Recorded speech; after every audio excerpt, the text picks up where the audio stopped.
Welcome to my channel biology Guru. मैं doctor UC Pachauri.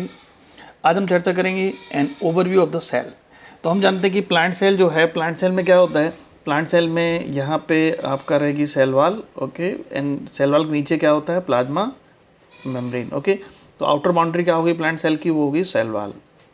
लेकिन अगर हम एनिमल सेल की बात करें तो they have outer boundary that is plasma membrane, क्योंकि इनमें सेल वॉल नहीं होती है। सो इनकी एनिमल सेल की आउटर बाउंड्री क्या हो गई, प्लाज्मा मेम्ब्रेन, ओके। साइटोप्लाज्म, ये अपन चर्चा पहले भी कर चुके हैं। साइटोप्लाज्म को हम बोलते हैं main arena of cellular activity. क्यों बोलते हैं, ठीक है। इसका रीज़न ये है कि इसमें बहुत सारी वेरियस केमिकल रिएक्शंस होती रहती हैं इन इट, ओके। तो इससे क्या होगा कि सेल जो है वो लिविंग स्टेट में रहती है। केमिकल रिएक्शन जरूरी है to keep the cell in living state, इसलिए इसको बोलते हैं main arena of cellular activity, okay. Now क्या सेल की साइज एक जैसी होती है, तो cell differ in their size में भी, शेप में भी और एक्टिविटी में, ओके। सबसे छोटी स्मॉलेस्ट सेल कौन सी है, smallest living cell that is mycoplasma, okay. और माइकोप्लाज्मा में सेल वॉल नहीं होती है, इसलिए इसको हम वॉललेस बैक्टीरिया भी बोलते हैं। क्या बोलते हैं इसको, वॉललेस बैक्टीरिया भी कहते हैं, ओके। नाउ माइकोप्लाज्मा का कितना रहता है, इसकी लेंथ अगर देखें 0.3 म्यू होती है, ओके। बैक्टीरियल सेल कितनी होती है, 3 to 5 mu. RBC, human beings की बात करें तो ह्यूमन आरबीसी का हम बात कर रहे हैं, तो ह्यूमन आरबीसी का कितना रहता है, 7 म्यू रहता है, okay, in diameter, okay. Now सबसे लंबी सेल कौन सी है, सबसे लंबी सेल, लॉन्गेस्ट सेल कौन सी है, तो अगर एनिमल सेल की हम बात करें सबसे लंबी सेल है nerve cell, okay. Plant cell की बात करें तो प्लांट सेल में है fibres, okay. Largest isolated single cell, सबसे बड़ी सेल कौन सी है सिंगल सेल, उसका नाम है ऑस्ट्रिच एग, यानी ऑस्ट्रिच का अंडा जो है सबसे लार्जेस्ट आइसोलेटेड सेल का नाम दे रखा है। शेप में अलग अलग शेप हैं, डिस्क शेप भी है, पॉलीगोनल भी है, कॉलमनर भी है, क्यूबॉइड भी है और इरेगुलर है। तो यहाँ पर जो डिफरेंट शेप हैं, शेप अलग अलग हो सकती है, and they actually depend on what kind of function they are doing, किस तरीके के ये काम कर रहे हैं, किस तरीके के फंक्शन परफॉर्म कर रहे हैं, उसकी वजह से इनका शेप भी डिटरमाइन होता है, ओके। नाउ अब हम जो डिफरेंट सेल्स हैं उनके बारे में देख लेते हैं। देखिए आप, ये दिख रहा है आपको आरबीसी, ओके, कैसी है, राउंड एंड बाइकॉनकेव, ये राउंड है, और ये कैसी दिख रही है, बाइकॉनकेव, ओके। वाइट डब्ल्यूबीसी कैसी दिख रही है, white blood cells amoeboid type से दिख रही हैं, इसमें देखिए बहुत सारे न्यूक्लियस दिख रहे हैं, ठीक है। नाउ तीसरा है कॉलमनर एपिथेलियल सेल्स, देखिए लंबे दिख रहे हैं ना कॉलम जैसे, ओके, लॉन्ग एंड नैरो। ये है सबसे लार्जेस्ट सेल, कौन सी है, नर्व सेल, इसमें ब्रांच दिख रही है आपको, तो ब्रांच भी है और कैसी है, सबसे लॉन्ग है, ओके। तीसरा है ट्रैकीड। अब ट्रैकीड कहाँ होते हैं, अगर हम आगे पढ़ेंगे एनाटॉमी तो हम पढ़ेंगे जाइलम, तो जाइलम का एक कंपोनेंट है, उसका नाम है ट्रैकीड। ये दिख रहा है लंबा लंबा, इसलिए कैसा हो गया, इलोंगेटेड, ओके। मीजोफिल सेल कहाँ पाई जाती हैं, they are present in leaf. तो मीजोफिल सेल कहती हैं, आपको दिख रही है राउंड शेप दिख रही है आपको, एंड ओवल, और ये जो पॉइंट दिख रहे हैं ना, ये पॉइंट जो है वो क्या है, क्लोरोप्लास्ट है। इसके अंदर क्या दिख रहे हैं, क्लोरोप्लास्ट। सेल है तो सब कुछ होगा इसमें इस तरीके से, ओके। तो ये क्या बता रहे हैं, diagram showing different shape of cell. अब हम चर्चा कर रहे हैं प्रोकैरियोटिक सेल के बारे में। तो प्रोकैरियोटिक सेल में क्या रहेगा कि कौन कौन से आते हैं, जैसे बैक्टीरिया आपने सुना है, साइनोबैक्टीरिया जिन्हें हम कहते हैं ब्लू ग्रीन एल्गी, ओके, ये भी आपका प्रोकैरियोटिक सेल में आते हैं। नेक्स्ट है आपका माइकोप्लाज्मा, जिन्हें हम कहते हैं वॉललेस बैक्टीरिया, इनमें सेल वॉल नहीं होती है, वॉललेस बैक्टीरिया, ओके। ये एक्सेप्शन है बैक्टीरिया में जिनमें वॉल नहीं होती है। PPLO, pleuro pneumonia like organism, basically ये दोनों बहुत ज़्यादा डिफरेंस नहीं है। पहले माइकोप्लाज्मा को ही पीपीएलओ कहते थे, अब इसको नाम रख दिया माइकोप्लाज्मा, लेकिन एनसीईआरटी में दोनों अलग अलग नाम से दे रखे हैं, ओके। अब ये प्रोकैरियोट्स कैसे होते हैं, अगर हम यूकैरियोट से कंपेरिजन करें तो they are smaller in size, और इसमें मल्टीप्लिकेशन बहुत तेज़ी से होता है। आप समझिए कि इकोलाई है तो एक इकोलाई 20 मिनट में ही एक से डबल हो जाता है, ओके, कितने मिनट में, 20 मिनट में। तो इसका जो मल्टीप्लिकेशन टाइम है बहुत तेज होता है, more rapidly than the eukaryotic cell. इनकी साइज शेप तो हमने देख लिया था, डिफरेंट होती है। तो अब नेक्स्ट क्या है, नेक्स्ट आपका है on the basis of shape के बेसिस पर क्या है, बैक्टीरिया आपको 4 टाइप्स में इन्होंने बांट रहे हैं, 4 शेप इन्होंने बताया है, ठीक है। पहला है कोकस। कोकस का मतलब होता है गोलाकार, ओके, गोल है, स्पेरिकल इन शेप, ये गोलाकार। अब इसमें क्या है, ये सिंगल कोकस हो गया। अगर ये 2-2 में है, देखिए, ठीक है, तो इसको बोलते हैं डिप्लो मतलब कितने हो गए, 2-2। स्ट्रेप्टोकोकस क्या है, यदि वो चेन में, स्ट्रेप्टो का मतलब होता है इन चेन, ओके। तो स्टेप्टो का मीनिंग चेन होता है। स्टेफाइलोकोकस, स्टेफाइलो का मतलब होता है यदि वो कैसे हैं, बंच में है तो उसको स्टेफाइलोकोकस कहते हैं। देखिए अब गुच्छे में है, okay. Now bacillus, rod shaped, rod shaped है, दिख रहे हैं आपको रॉड लंबी लंबी, ओके। डिप्लोबैसिलस, स्टेप्टोबैसिलस इस तरीके से हो जाएगा। स्पाइरिलम, स्पाइरल शेप्ड, दिख रहा है आपको ऐसे, ये कौन शेप हो गया, स्पाइरल शेप्ड, ओके।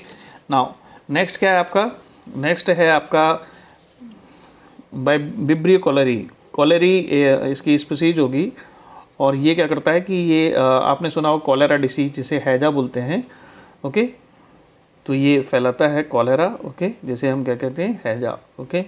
तो ये कैसा होता है, सबसे इंपॉर्टेंट है, इसका शेप के क्वेश्चन आता है। कॉमा शेप्ड होता है, लग रहा है आपको जैसे कॉमा जैसे ऐसे, ओके। तो कॉमा शेप्ड होता है, ओके। नाउ अब हम यदि इनके ऑर्गेनाइजेशन की बात करें तो फंडामेंटली दे आर सिमिलर, कोई बैक्टीरिया है वो सिमिलर होगा, लेकिन इनके शेप वगैरह में और फंक्शन में आपको अलग अलग देखने को मिलेंगे। अब हम बात कर रहे हैं किसके बारे में, सेल के बारे में, प्रोकैरियोटिक सेल की स्ट्रक्चर। तो प्रोकैरियोटिक सेल में क्या हो गया कि यहाँ पर एक सेल एनवेलप होता है which act as a single protective unit, एक रक्षात्मक आवरण की तरह काम करता है, ओके। प्रोटेक्टिव यूनिट की तरह काम करता है, ओके। अब इसमें 3 पार्ट है। पहला पार्ट क्या है, ग्लाइकोलिक्स, दूसरा है सेल वॉल और तीसरा है प्लाज्मा मेम्ब्रेन। ये तीनों की तीनों चीज़ें जो है ना किस में आती हैं, ये हमने देखो यहाँ से लेके पॉइंट आउट किया है, किस में आती हैं ये तीनों सेल इनवेलप में। सबसे बाहरी लेयर कौन सी है, ग्लाइकोलिक्स। सेकंड नंबर पे कौन सी दिख रही है आपको, देखिए सेल वॉल। तीसरे नंबर पर कौन सी दिख रही है, प्लाज्मा मेम्ब्रेन। ये तीनों सेल इनवेलप के पार्ट हैं, ओके। तो इसके बारे में हम चर्चा कर लेते हैं। तो एक से लेके सब चर्चा कर लेते हैं, ओके। तो पहले हम देखते हैं कि क्या क्या इसमें होता है। इसके अंदर गए अपन तो साइटोप्लाज्म, साइटो का मतलब हमने आपको बताया था सेल, प्लाज्मीज क्या बताया था, fluid present inside the cell is called cytoplasm, okay. Now next क्या है, यहाँ पर ये सरफेस पर कुछ स्ट्रक्चर लगी हुई हैं, इन्हें कहते हैं सरफेस स्ट्रक्चर। वो क्या क्या है, वो आपके फ्लैजला हैं। तो फ्लैजला काम क्या है, मोटिलिटी, मूवमेंट में हेल्प करेंगे। इसके अलावा यहाँ पे कुछ और स्ट्रक्चर है, फिम्ब्री, और क्या है, सेक्स प्लाई। तो 3 ये सरफेस स्ट्रक्चर हैं, एक ये होगी, दूसरी फिम्ब्री होगी, तीसरा सेक्स प्लाई। फिम्ब्री जो है, फ्लैजला जो है वो फ्लैजलिन प्रोटीन का बना होता है। किस प्रोटीन का बना होता है, फ्लैजलिन प्रोटीन का, ओके। प्रोकैरियोट्स में फिम्ब्री जो है वो फिम्ब्रिन प्रोटीन का बना होता है। And these are bristle like, ये डायरेक्ट क्वेश्चन आता है, bristle like structure present on the surface, surface पर प्रेजेंट, तो इनको हम फिम्ब्री बोलते हैं। तो सेक्स प्लाई में क्या है, they are elongated tubular structure, okay. इनको ये किसके बने होते हैं, ये प्रिन प्रोटीन के बने होते हैं, ये भी स्पेशल प्रोटीन है। तो हमने ये देख लिया कौन सा, सरफेस स्ट्रक्चर।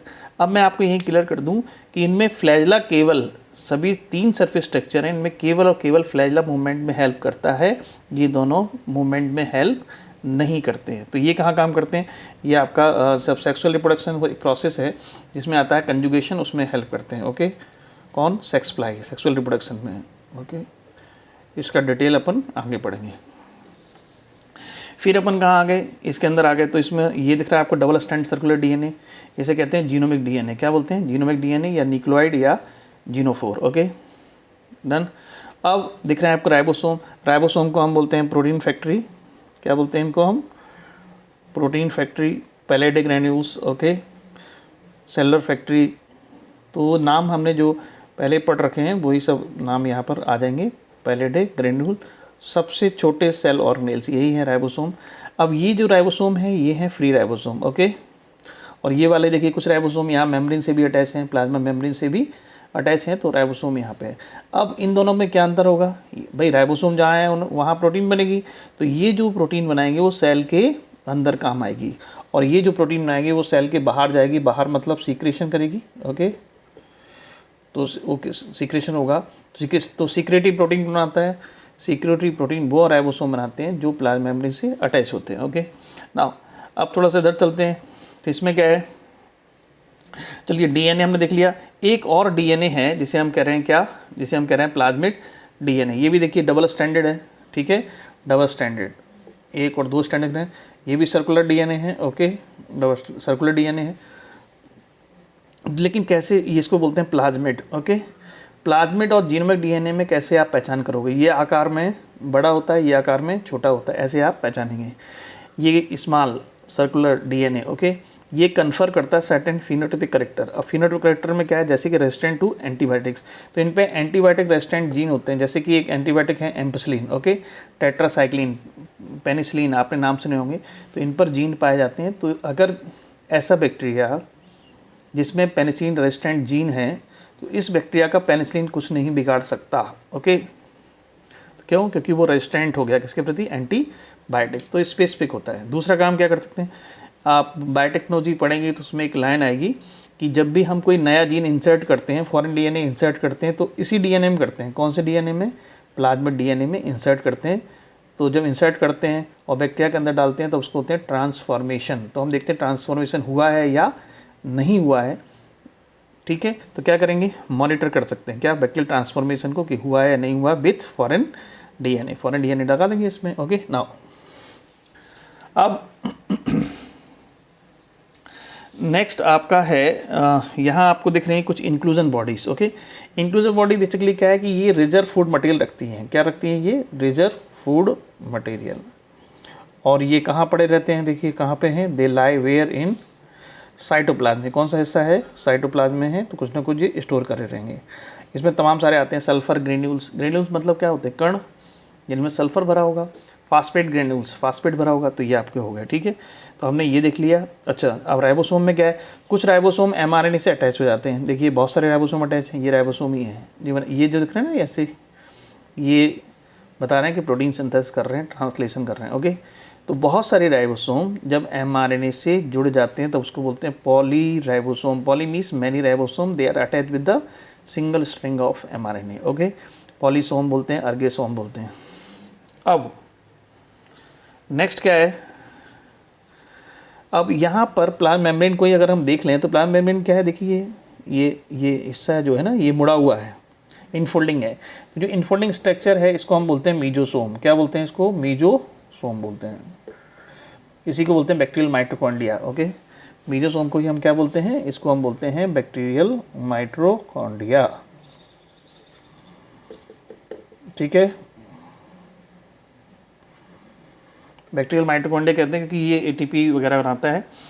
इसके अलावा मेम्ब्रेन के बेसिकली है क्या, ये मीजोसोम कैसे बने? ये इनफोल्डिंग हुई होगी प्लाज्मा मेम्ब्रेन में, कैसे क्या हुआ है? इन फोल्डिंग हुई है, उसकी एक्सटेंशन हुआ है, तब ये बने हैं, ठीक है। इसके अलावा इनफोल्डिंग ऐसी भी हो सकती है, जैसे ट्यूब लाइक स्ट्रक्चर हो सकती है, वेसिकल के रूप में हो सकते हैं, ये वेसिकल लगा दिए है ना, या फिर ऐसे हो सकता है, ये लंबी लंबी दिख रहे हैं, कोई लेमिना के रूप में हो सकते हैं, जैसे कहते हैं क्रोमेटोफोर, इसमें पिगमेंट्स भरे रहते हैं, ये आपके पाए जाते हैं साइनोबैक्टीरिया में, ओके। साइनोबैक्टीरिया हैं, ग्रीन सल्फर बैक्टीरिया हैं जिनमें पिगमेंट्स होते हैं, ग्रीन है, ठीक है, पर्पल बैक्टीरिया हैं, सल्फर बैक्टीरिया हैं, उन सब में क्रोमेटोफोर पाए जाएंगे। ये भी एक्सटेंशन है, ये भी मेम्ब्रेन से ही बने हैं, ओके। तो ये हमने ओवरऑल देख लिया। अब हम क्या करेंगे, एक एक करके पढ़ेंगे। सबसे पहले हम क्या पढ़ेंगे? सेल इनवेलप के बारे में, ओके। इसमें तीनों चीज़ें आएंगी, ग्लाइकोलिक, सेल वॉल और प्लाज्मा मेम्ब्रेन। अब हम पढ़ रहे हैं cell envelope and its modification. इसमें क्या है, मोस्ट प्रोक्योर्ड सेल जो होते हैं उनमें केमिकली कॉम्प्लेक्स होता है। क्वेश्चन आ गया, कॉम्प्लेक्स होता है कि सिंपल होता है? तो ये कॉम्प्लेक्स होता है, बहुत ही जटिल होता है, ठीक है। ये सिंगल प्रोटेक्टिव यूनिट की तरह काम करता है, ओके। बीच बीच में हम आपको डायग्राम भी दिखाते रहेंगे। हम किसकी बात कर रहे हैं? हम चर्चा कर रहे हैं अभी हम सेल इनवेलप की, ओके। ये आओ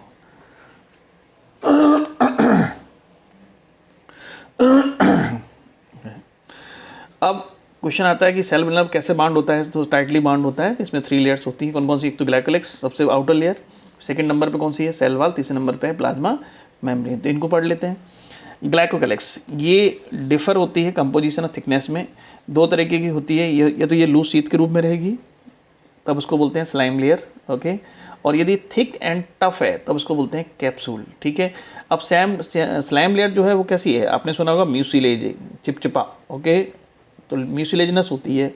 जिससे क्या होगा कि अगर बैक्टीरिया जैसे है उसको पानी की कमी लग रही है या खाने की कमी लग रही है, वाटर एंड फूड का यदि वहाँ पर स्कार्सिटी है, लॉस हो गया है, तो उससे उस टाइम पर ये इसको बैक्टीरिया को प्रोटेक्ट करेगा। किससे? From loss of water and food, okay.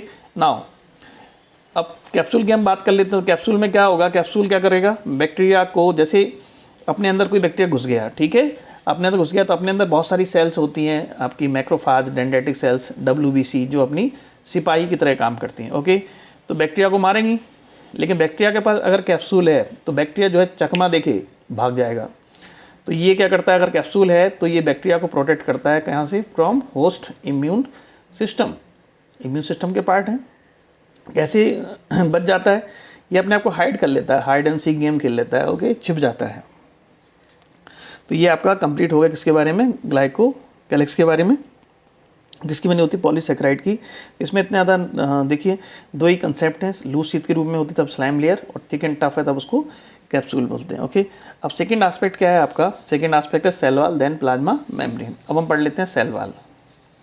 Cell wall जो है किसकी बनी होती है, पेप्टिडोग्लाइकेन की बनी होती है। एक्चुअली ये जिसे हम म्यूरिन भी बोलते हैं या म्यूकोपेप्टाइड या अमीनो शुगर भी लिख लेते हैं, अमीनो शुगर, क्योंकि इसमें अमीनो एसिड भी हैं और कुछ शुगर मॉलिक्यूल्स भी हैं। अब बेसिकली 2 यूनिट्स होती हैं, एक नाम और नाग, ठीक है, नाग काट लेगा तो नाम में क्या है, NAM, नेम बोलते हैं, कुछ नाम बोलते हैं, NAM, N acetyl muramic acid, okay. NAG का मतलब क्या है, एन एसिटाइल ग्लूकोसेमीन, और प्लस कुछ अमीनो एसिड्स होते हैं, किसके रूप में होते हैं, टेट्रा पेप्टाइड के रूप में, बीच बीच में होते हैं। चलिए देख लेते हैं, थोड़ा सा एक्स्ट्रा पॉइंट है किस तरीके से है, लेकिन इनको अपन देख लेते हैं। हम क्या कर रहे हैं, ये पूरा स्ट्रक्चर जो है सेल वॉल का है। जैसे हम बात करेंगे ये सेल वॉल है, ओके, इस सेल वॉल को हम खोल के देख रहे हैं तो इसमें आपको इस तरीके दिखेंगे, नाम नाग, बीच में कुछ अमीनो एसिड भी होंगे, ठीक है। तो कैसे दिखेंगे, चलिए देखते हैं। तो इसमें क्या है कि ऐसे नाम नाग लगे हुए हैं, इधर भी नाम लगे हुए हैं, बीच में कुछ अमीनो एसिड्स हैं, ठीक है, 4 अमीनो एसिड है, इसलिए बोलते हैं टेट्रापेप्टाइड। और ये ध्यान रखा है, ये हमेशा नाम से जुड़ते हैं, ओके, जिसका नाम है उसे जुड़ेगा भाई, बेनाम से क्यों जुड़ेगा। तो ये हमेशा नंबर 1, 2, 3 एंड 4। अब इस वाली लेन में ये देखिए नाम है, इससे जुड़ेगा अमीनो एसिड नंबर 1, 2, 3, 4। अब ये जो अमीनो एसिड है इधर के और इधर के एक दूसरे जुड़ते हैं, कैसे जुड़ते हैं, by the cross linking, okay. तो ये 4 वाला किससे जुड़ता है, 3 वाले से, देखिए 4 वाला 3 से, इससे होते हैं क्रॉस लिंक, ओके। अब नाम और नाम की नाक के बीच में जो है एक बॉन्डिंग होती है, उस बॉन्डिंग का नाम है बीटा-1,4 ग्लाइकोसिडिक लिंकेज या ग्लाइकोसिडिक बॉन्ड, ओके। आपने कुछ सुना होगा, कुछ आपके कुछ जैसे पेनिसिलिन है वो यहाँ अटैक करता है सेल वॉल पे। कोई भी ड्रग है ना वो स्पेसिफिक होता है, पेनिसिलिन हो गया, लाइसोजाइम हो गया, वो सेल वॉल पे अटैक करते हैं, सेल वॉल को तोड़ फोड़ देते हैं। अब क्वेश्चन आता है, सेल वॉल में इतनी बड़ी सेल वॉल है, इतनी जगह है, कहाँ तोड़ते हैं, तो लाइसोजाइम जो है वो इनके बीच में जो बॉन्डिंग है बीटा-1,4 इसको तोड़ते हैं, कौन, लाइसोजाइम। और इसके बीच में जो क्रॉस लिंक है वो कौन तोड़ता है, इस पर कौन अटैक करता है, पेनिसिलिन। तो पेनिसिलिन अटैक करता है क्रॉस लिंक पर, लाइसोजाइम अटैक करता है बीटा-1,4 लिंकेज पर, जो कि नाम और नाक के बीच में है। तो लाइसोजाइम और पेनिसिलिन क्या है, लाइसिस ऑफ सेल वॉल के रिस्पॉन्सिबल है। अब थोड़ा सा एक पॉइंट और बता दें, यहाँ ग्राम पॉजिटिव और नेगेटिव 2 तरह के बैक्टीरिया होते हैं। तो ग्राम पॉजिटिव में क्या है, जो पहला अमीनो एसिड होगा वो एल लाइसिन होगा, यहाँ पर DPA होगा, और यहाँ पे बाकी एल एलनीन, डी एलनीन, जी। ये एक्स्ट्रा पॉइंट है, समझ में आ जाए तो ठीक है, नहीं आए छोड़ दो। ना नेक्स्ट क्या है, नेक्स्ट आपका क्या है कि ग्राम पॉजिटिव और नेगेटिव। तो ये आपकी NCERT में एक लाइन दे रखी है कि एक साइंटिस्ट थे, उनका नाम था क्रिश्चियन हैंस ग्रैम। ग्रैम ने क्या हुआ, कुछ डाई यूज़ की थी, कुछ कलर यूज़ किए थे। कलर कौन कौन से थे, एक तो था क्रिस्टल वायलेट, जिसे हम कहते हैं CV मतलब क्रिस्टल वायलेट, ओके, और दूसरा था आयोडीन। आयोडीन क्या होता है, तो ये दोनों ना ग्राम स्टेन है, ये दोनों क्या है, ग्राम स्टेन। जो बैक्टीरिया स्टेन को ले रहा है वो ग्राम पॉजिटिव, और जो इनको नहीं ले रहा है वो ग्राम नेगेटिव। सिंपल सा कंसेप्ट है। तो इन्होंने क्या लिखा है, those who take up the gram stain is called gram positive, do not take up the gram stain gram negative. ये तो NCERT लाइन होगी, ये होगी कंप्लीट, ठीक है। अब थोड़ा सा और पढ़ लेते हैं, तो ये कैसे उन्होंने किया होगा। तो साइंटिस्ट ग्रैम ने क्या हुआ कि जैसे एक स्लाइड ले लो आप, ठीक है, क्या ले लिया उन्होंने, स्लाइड, और बैक्टीरिया उसमें देखना है दही में कौन कौन से बैक्टीरिया हैं, ठीक है। तो उससे करेंगे हम, थोड़ा सा दही लेके उस पानी में घोल लेंगे, मतलब ठीक है, और स्लाइड उसमें डाल लेंगे, और फिर उसको माइल्ड हीटिंग करेंगे, इसको बोलते हैं स्मीयर प्रिपरेशन, ओके। फिर हम कौन कौन से डालेंगे, CV क्रिस्टल वाले डालेंगे, फिर आयोडीन डाल देंगे। तो क्रिस्टल आयोडीन से क्या है, जो बैक्टीरिया यहाँ पे होंगे उनमें कलर हो जाएगा, ये दिख रहे हैं 1, 2, 3, 4 बैक्टीरिया, ओके। इसके बाद हम क्या करेंगे, इथेनॉल डालते हैं, कितना %, 70%। इससे क्या होगा, कुछ बैक्टीरिया देखिए ये दो जो है ना ये गायब हो गए यहाँ से, some bacteria they are become colourless, okay, और कुछ में कलर रहा। तो जो कलरलेस हो गए थे उनको रंगने के लिए हमने यहाँ पर डाला सैफरिन। क्या डाला उसमें, सैफरिन। तो ये कलर दिख रहे हैं, तो जो पिंक कलर के दिख रहे हैं ना उसको बोलते हैं ग्राम नेगेटिव, और जो ब्लू कलर के दिख रहे हैं वो ग्राम पॉजिटिव। तो ये डिफरेंस भी देख लेते हैं, क्या होता है ग्राम पॉजिटिव और ग्राम नेगेटिव में क्या डिफरेंस है, ओके।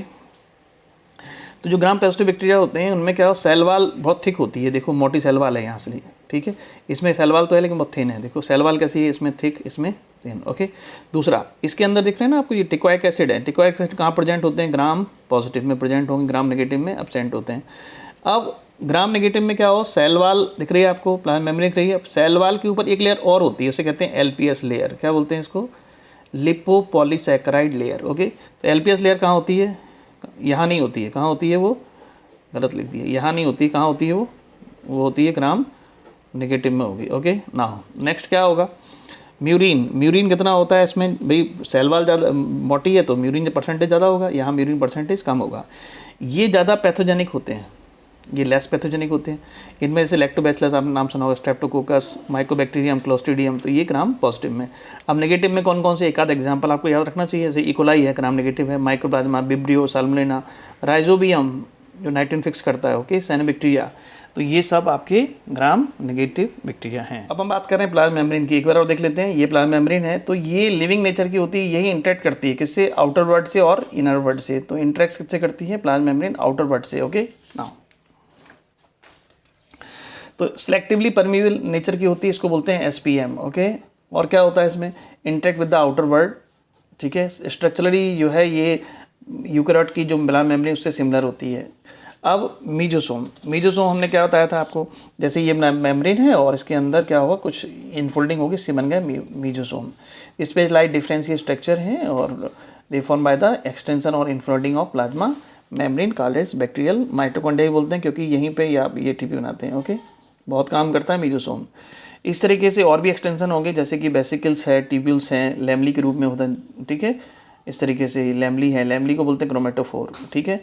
अब इससे होता क्या है बेसिकली, इससे क्या होगा, इनफोल्डिंग करेंगे, एक्सटेंशन करेंगे, इससे क्या होगा, सरफेस एरिया क्या होगा, इंक्रीज हो जाएगा, जिससे क्या होगा, एंजाइम की एक्टिविटी बढ़ जाती है, ओके। अब मीजोसोम बहुत सारे काम करता है, क्या, सेल वाल का भी ये फॉर्मेशन करता है, डीएनए का रेप्लिकेशन करवाता है। देखिए इस तरीके से, जैसे ये है, ओके, ये है आपका मीजोसोम, तो डीएनए भी यहीं लगा रहेगा, तो डीएनए का डुप्लीकेशन करवाता है। फिर एक सेल से 2 सेल बनानी है, उनमें डीएनए कैसे डिस्ट्रीब्यूट करना है, ये भी काम करता है, ओके। रेस्पिरेशन करता है, सीक्रेशन करता है, कुछ सीक्रेट करनी चीज़ तो मीजोसोम ही करता है, ओके। अब साइनोबैक्टीरिया वगैरह में क्या होता है, क्रोमेटोफोर, जो ये भी मेम्ब्रेन के ही एक्सटेंशन है, जिसे लैमली कहते हैं, लंबे लंबे क्रोमेटोफोर्स, ओके। इनके अंदर क्या भरे होंगे, पिगमेंट्स, जो ग्रीन और पर्पल बैक्टीरिया में होते हैं। अब हम चर्चा कर रहे हैं किसके बारे में, सरफेस स्ट्रक्चर के बारे में। 3 चीज़ें इसमें हैं, फ्लैजेला, फिम्ब्री और सेक्स फ्लाई, ओके। तो मूवमेंट में कौन हेल्प करेगा, फ्लैजेला। चलिए, तो सरफेस स्ट्रक्चर में फ्लैजेला है, फिम्ब्री है और सेक्स फ्लाई। मूवमेंट हमेशा केवल ये करता है, कौन से हैं जो मूवमेंट में हेल्प नहीं करते हैं, मोटिलिटी में हेल्प नहीं करते हैं, वो हैं आपकी फिम्ब्री और, तो इनका काम क्या है, ठीक है, देख लेते हैं। सबसे पहले फ्लैजेला पढ़ लेते हैं। फ्लैजेला कैसा है, थिन एक्सटेंशन है किसके, सेल वाल से। बेसिकली निकलते तो मेम्ब्रेन से हैं, लेकिन एनसीईआरटी में लिखा है सेल वाल में। प्रोकैरियोट के केस में कहाँ लिखा है, सेल वाल के एक्सटेंशन है। यूकैरियोट के जो फ्लैजेला है उसमें लिखा है कि ये प्लाज्मा मेम्ब्रेन के एक्सटेंशन है, थोड़ा सा आपको ध्यान रखना पड़ेगा, ओके। किससे मिलकर बने होते हैं, ये बने होते हैं फ्लैजलिन प्रोटीन के, ओके। अब फ्लैजेला के नंबर के आधार पर, उनका अरेंजमेंट कैसा है उसके आधार पर, ठीक है, नंबर एंड अरेंजमेंट के आधार पर इनको 3-4 भागों में बांट लिया। पहला है मोनोट्राइकस, मोनो मतलब सिंगल फ्लैजेला, ट्राइकस मतलब फ्लैजेला, सिंगल फ्लैजेला।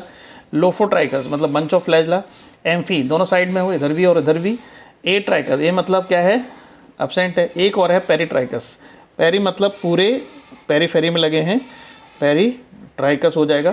तो ये क्या होगा, पूरे पेरीफेरी में ये लगे हुए हैं, ओके। तो ये आपका पेरीट्राइकस हो गया। नेक्स्ट क्या है, फ्लैजेला जो है 3 पार्ट होते हैं इसमें, एक तो होती है बेसल बॉडी, दूसरा होता है हुक, ओके, और तीसरा होता है फिलामेंट। इसमें देखिए ये क्या दिख रहा है आपको, ये हमने तो बनाया है, ये पूरा का पूरा पार्ट है बेसल बॉडी। यहाँ पे ये दिख रही है डंडी आपको, ये डंडी क्या है, रॉड है, और रॉड के आगे चलेंगे, ये रॉड देखिए यहाँ मुड़ गई है, इसको क्या बोल रहे हैं, हुक बोल रहे हैं। तो बेसल बॉडी, ओके, दूसरा पार्ट हुक, और तीसरा है फिलामेंट। और फिलामेंट का सबसे लॉन्गेस्ट पार्ट कौन सा है फ्लैजेला का, ये डायरेक्ट क्वेश्चन आता है, तो आपका ये है, कौन है, फिलामेंट। अब हम चर्चा कर रहे हैं फिम्ब्री के बारे में। तो फिम्ब्री के बारे में कैसा होता है, ये आपका bristle like structure, direct question है, बस यहीं से आपको पकड़ना है वर्ड, क्या है, ब्रिसल लाइक स्ट्रक्चर, खत्म। फिम्ब्री के लिए बोल रहे हैं, made up of membrane protein. इसका काम क्या है, जैसे कि पानी में जा रहा है बैक्टीरिया, थक गया है, तो यहाँ पे कोई रॉक वगैरह पड़ी हुई है, ठीक है, चट्टान पड़ी हुई, उससे जाके क्या करेगा, वो चिपक जाएगा, थोड़ा सुस्ता लेते हैं। ओके, तो ये अटैचमेंट पे हेल्प करते हैं। कहाँ पर? रॉक इन स्ट्रीम्स, धाराएं हैं, पानी की धाराएं बह रही हैं, उसमें चट्टान से चिपक जाएंगे, अपने अंदर का घुस जाते हैं। तो होस्ट के टिश्यू से चिपकने के लिए कुछ चाहिए ना, तो किससे चिपकते हैं? ये फिम्बरी से। ओके, तो ये काम है चिपकना। अब नेक्स्ट आपका है सेक्स प्लाई। सेक्सुअल रिप्रोडक्शन में नाम समझ में आ रहा है, किस में काम करेंगे? सेक्सुअल रिप्रोडक्शन में पार्टिसिपेट करेंगे। एक प्रोसेस है कंजुगेशन, और एनसीईआरटी केवल एक लाइन आती है, क्या? Elongated tubeless structure, tube. ठीक है, देखते हैं कैसे। तो ये जो है ग्राम नेगेटिव बैक्टीरिया जो होते हैं उनमें सेक्स प्लाई पाए जाते हैं, पॉजिटिव में नहीं होते हैं। ओके, तो इसमें देखा जाए इस तरीके से रहेगा। यहाँ पे आप देखें, ये दिख रहा है आपको सेक्स प्लाई। अब इसमें क्या है कि जो F+ और F- दो बैक्टीरिया हम ले लिए, ठीक है। F+ क्या करें? ये इनका होस्ट डीएनए, ये भी डीएनए है, लेकिन इसके अलावा इसमें प्लाज्मिड डीएनए है। तो इसमें प्लाज्मिड डीएनए है, उसमें F+, उसको नहीं है, उसको F-। अब ये क्या करेंगे? ये जो सेक्स प्लाई जो है लंबी हो जाएगी। अब यहाँ से दोनों आपस में जुड़ जाएंगे and they form the tube known as conjugation tube. अब ये प्लाज्मिड जो है रिंगर रिंगर डोल डोल है ना, रोलिंग सर्किल मेथड एक है, आपके एनसीईआरटी में तो नहीं है, थोड़ा सा एक्स्ट्रा है। रोलिंग सर्किल मेथड द्वारा ये क्या करेंगे? डबल कॉपी बनाएंगे, एक कॉपी यहाँ रख लेंगे, दूसरी कॉपी यहाँ भेज देंगे। तो इससे क्या होगा? देखिए दोनों में दो कॉपी मिल गई। जो पहले कभी F- हुआ करते थे, अब क्या हो गया? वो भी F+ हो गए। तो ये क्या होगा? Sex ply fimbriae. ये हमने एक एक्स्ट्रा पॉइंट लिखा है, not involve in motility. Okay, movement में केवल फ्लैजेला हेल्प करता है। अब हम बात करेंगे नेक्स्ट आपके राइबोसोम की। फ्री राइबोसोम हैं जो अटैच्ड हैं किससे? मेम्ब्रेन पर, और कुछ जो है mRNA से, जो कि पॉलीसोम के बारे में। ओके, इसके अलावा जो इन्फ्लुएंस बॉडीज़ हैं ये इनके बारे में बात करेंगे। Okay, ribosome and inclusion bodies. तो राइबोसोम जो है वो बने होते हैं राइबोन्यूक्लियोप्रोटीन्स के, राइबोन्यूक्लियो यानी आरएनए और प्रोटीन के बने होते हैं। इनकी साइज कितनी होती है? 50 to 20 nm होती है। इनको प्रोटीन फैक्ट्री, पैलेडिक ग्रैन्यूल्स, सबसे स्मॉलेस्ट सेल ऑर्गेनेल्स भी कहा जाता है। Where they are found, cell में कहाँ होते हैं? ये साइटोप्लाज्म में होते हैं, जो कि नॉन सिक्रेटरी प्रोटीन बनाते हैं, ऐसी प्रोटीन जो सेल के बाहर नहीं जानी है। अब जो यहाँ पे लगे हुए हैं, मेम्ब्रेन लगे हुए हैं, वो ऐसी प्रोटीन बनाते हैं जो सेल के बाहर जा रही है, मतलब कौन सा? सीक्रेशन कर रही है प्रोटीन का, तो वो प्रोटीन सीक्रेटरी प्रोटीन कहलाती हैं। ओके, नाउ इसमें क्या है कि दो सब यूनिट होती हैं। प्रोकैरियोट्स में 70S टाइप पाए जाते हैं, और 70S में दो सब यूनिट हैं, 50S और 30S। और अगर ये दोनों अलग अलग हैं तो ये इनएक्टिव फॉर्म कहलाता है, ये एक्टिव फॉर्म कहलाता है। ठीक है, अब एक्टिव कब होते हैं? जब प्रोटीन सिंथेसिस करवानी हो, ट्रांसलेशन करवाना हो, तो ये mRNA से जुड़ जाएंगे दोनों यूनिट। और 50 और 30+ क्या कहलाते हैं? 70। इनको जोड़ने के लिए मैग्नीशियम आयन चाहिए होता है 0.001 मोलार कंसनट्रेशन में। अगर ये कंसनट्रेशन से ज़्यादा हो गया तो इस तरीके से दो, देखो एक ये वाला और एक ये वाला, दो बना लेते हैं डाइमर। ये डाइमर होता है 100S। तो वो कब? जब इससे ज़्यादा होगा। इससे कम होगा तो ये फिर से अलग अलग हो जाएंगे। तो यहाँ पर मैग्नीशियम आयन का कंसनट्रेशन ज़बरदस्त रोल प्ले करता है इनको जुड़ने के लिए। जब ये जुड़ जाते हैं तो mRNA से क्या बनाएंगे? प्रोटीन बनाएंगे। ठीक है, ओके। नाउ नेक्स्ट क्या है? कुछ राइबोसोम जो हैं उसमें जुड़ जाते हैं सिंगल mRNA से, क्या बनाएंगे? प्रोटीन बनाएंगे by the process of translation. mRNA से प्रोटीन का बनना क्या कहलाता है? ट्रांसलेशन कहलाता है। अब नेक्स्ट है आपका इंक्लूजन बॉडी। इंक्लूजन बॉडी कुछ नहीं है, सिंपल सी सेल में ये पड़ी हुई है यहाँ पे साइटोप्लाज्म में। So they are present in cytoplasm, they contain reserve food material, not bound any membrane. चूँकि प्रोकैरियोट्स में हैं इसलिए इनमें कोई मेम्ब्रेन बाउंड नहीं होती है। यहाँ तो हमने कह दिया मेम्ब्रेन बाउंड नहीं है, लेकिन अगले ही क्षण हमने लिख दिया कि some they are membrane bound. इनमें कौन कौन से हैं? एसपी गार्ड यानी सल्फर, पीएचबी है poly beta hydroxy butyrate. Okay, then gas vacuoles हैं। और मेम्ब्रेन लेस कौन से हैं? फास्फेट ग्रेन्यूल्स हैं, साइनोफेजिक ग्रेन्यूल्स हैं, ग्लाइकोजन्स। ये ग्रेन्यूल्स मतलब क्या होता है? कण जो कहीं ना कहीं इसमें भरे रहेंगे। इसमें ग्लाइकोजन भरा होगा, इसमें फास्फेट भरा होगा, इसमें सल्फर भरा होगा। चलिए हम बात करते हैं कि मेम्ब्रेन बाउंड या गैस वैक्यूल है। गैस वैक्यूल का काम क्या होता है? गैस वैक्यूल, उसको मेम्ब्रेन तो होगी ना वही। तो ये क्या करते हैं? बयानसी प्रदान करते हैं। बयानसी मतलब क्या होता है? जो तैरते हैं, जो पानी में पाए जाते हैं ना बैक्टीरिया, उनमें गैस वैक्यूल पाए जाते हैं। जैसे आपका साइनो बैक्टीरिया हो गए, BGA, ओके, और ग्रीन सल्फर बैक्टीरिया हो गए इनमें। अब ये मेम्ब्रेन कैसी है? हमने एक तरफ कह दिया membrane not bound by the membrane, और एक साइड लिख दिया मेम्ब्रेन बाउंड। तो ये मेम्ब्रेन एक्चुअल मेम्ब्रेन नहीं है, बेसिकली ये है नॉन यूनिट मेम्ब्रेन।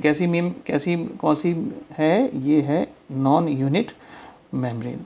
अब यूनिट मेम्ब्रेन क्या होती है ये हम अगले लेक्चर में बताएंगे।